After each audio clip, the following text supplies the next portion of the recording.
Cette formation cadre parfaitement avec la composante 4 du projet concernant le renforcement des capacités. Ce projet a réuni une quarantaine de participants qui sont des jeunes fermés, des femmes, des jeunes diplômés, dont l'objectif général est de diffuser la technologie mouche soldat, donc comme étant un substituant à la farine du poisson et du soja qui sont importés dans l'alimentation de la volaille et du poisson. À travers cette formation, donc, qui est constituée de 2 phases, au broyage des déchets, donc comment préparer les substrats.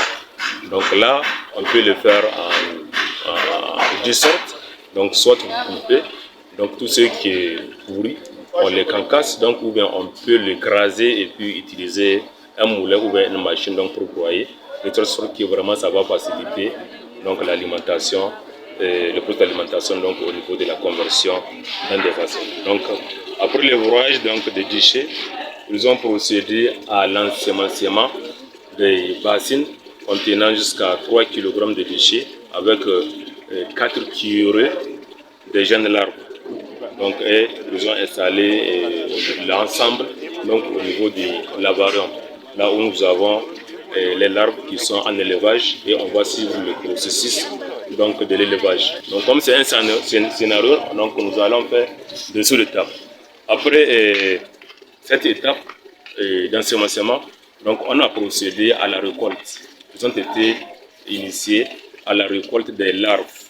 Donc, après la récolte, ils ont effectivement tué ces larves et maintenant ils ont procédé également au séchage. Donc nous avons, comme vous voyez, donc les larves qui sont donc, sur des vaches pour sécher donc en fin de séchage. Donc la formation est à 60% pratique. Cette formation donc va permettre d'initier les jeunes donc à la connaissance de ce nouveau insecte. C'est lancé avec 4 curés de jeunes larves.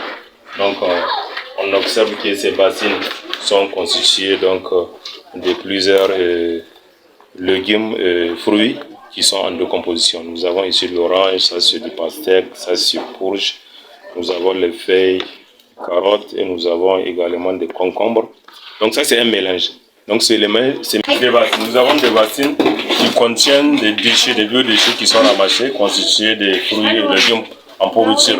Donc nous avons des larves ici qui sont presque à l'état de récolte.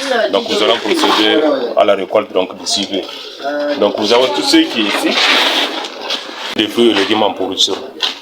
Donc nous avons des larves qui ont donc une semaine à 10 jours de développement dans ces bassines. Donc à partir de 10 jours, donc si le milieu est très garni, très riche, donc on peut procéder à la récolte, donc en vue d'alimenter la volaille ou bien le poisson. Donc on peut directement prendre ces bassines.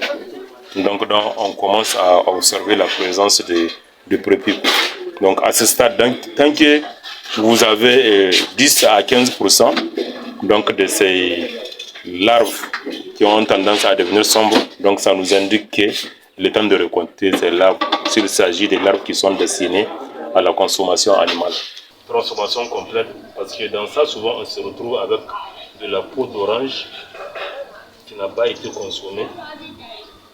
Donc, mais à 80%, on voit que vraiment